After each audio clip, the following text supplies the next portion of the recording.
Welcome to Finding Holiness, where we delve into timeless Torah wisdom, revealing the sacred in everyday moments. Join us on a journey to elevate your spirituality and discover holiness in every aspect of life. I'm your host, Rabbi David Kadosh, and together, let's embark on a path of spiritual exploration. I hope you enjoy this next episode. All right, good evening. Moving on with Masechet Yevamot, Perek Yud Gimel, Mishnah Yud Aleph. Similar situation that we were talking about in the last few Mishnayot last week.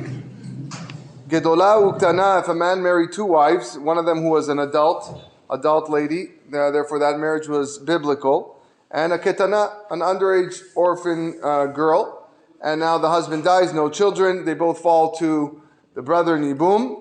So now here's the case. Ba yavam al gedola, if the yavam lived with the adult wife, ve'chazaru bala ketana, and then cohabited with the underage girl, or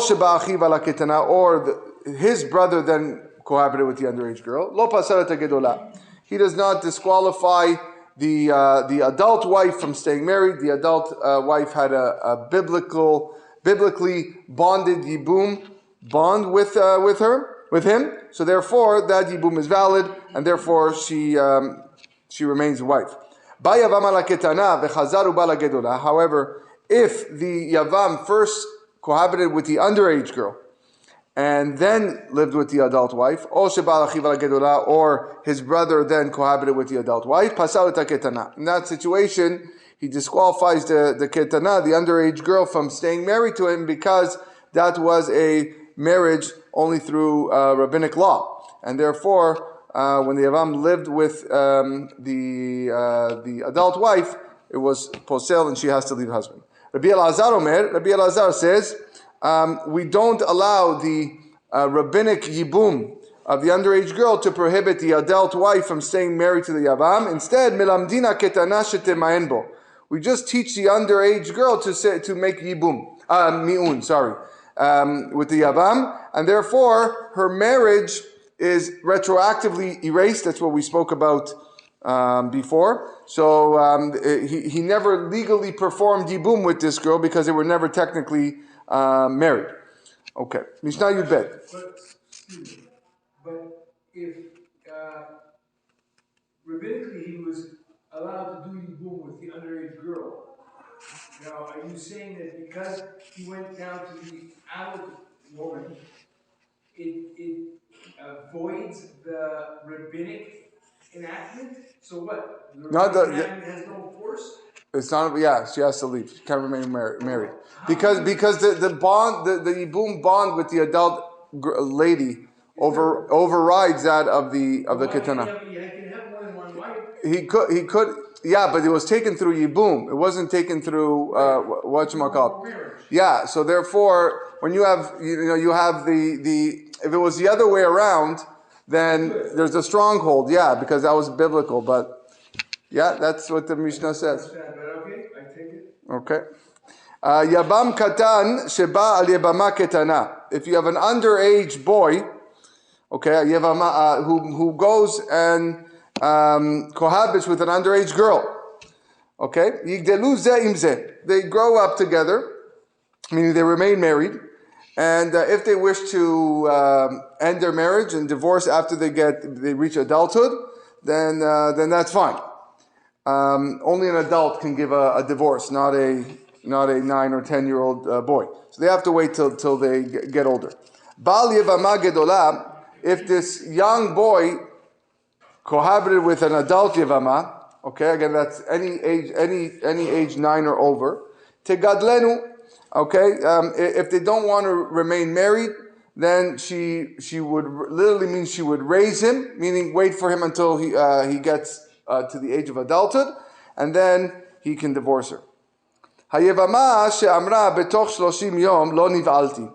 If a yevama who was taken by the yavam to her homes, within the first 30 days says, I never had relations with him, therefore I'm still a yevama, and I want to get remarried to somebody else, so I want halitza. Okay, the yavam claims, not true. I did live with this girl, and I gave her a get to free her. I don't want to perform halitza anymore. She says, Ani halitza. In that case, kofin oto sheyachlotz la. We force the Yavam to perform chalitza with her to free her, because within 30 days it is possible that they didn't have any relation, so we believe her. However, le'achar shaloshim yom, if she makes this case after 30 days from the time he took her into the home, mevakshim hemenu sheyachlotz la.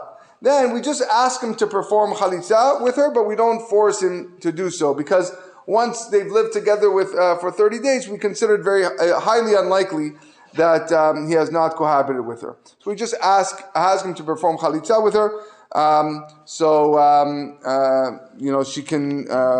she can go and marry somebody else. Ubizman shehu modeh, but when the Yavam admits that he didn't live with her, then afilu la'achar 12 chodesh, then even after 12 months, kofin oto sheyachlotz la, we force him to perform chalitza so that she should be free to marry somebody else.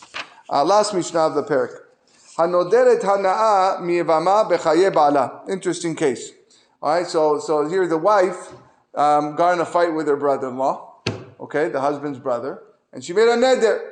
That I make a neder that I'm never going to have anything to do with you my entire life, and you're going to see, hey, I don't want to talk to you, I don't want to do nothing, I don't want to eat from you, nothing. So what happens? Husband dies, okay, and now no children, and now she has to go yibum with the brother-in-law. So that's the case. She made the neder while the husband was alive, okay? The neder stands. So therefore, kofino to sheyachlotz la. We have no choice, but we force the Yavam to perform chalitza with her, because he can't perform yibum because she has a neder. However, le'achar mitat bala, if she made this neder after the husband's death, when she already had fallen for yibum, then mevakshin hemenu sheyachlotz la. We just ask the Yavam to perform chalitza. We don't force him to do so. If he agrees, he performs chalitza, and she collects a ketubah. But if he does not agree, well, then too bad, because we were penalizing you for intentionally making a vow to prohibit yourself to the Yavam after your husband died. Ve'init kavna lekach. If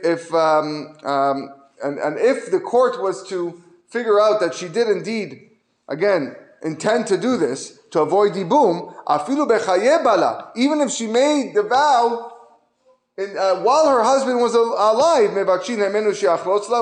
we just asked the Yavam to perform chalitza with her and pay her ketubah payment, but we don't force him to do so. And we'll continue with Perek Yudalid next time.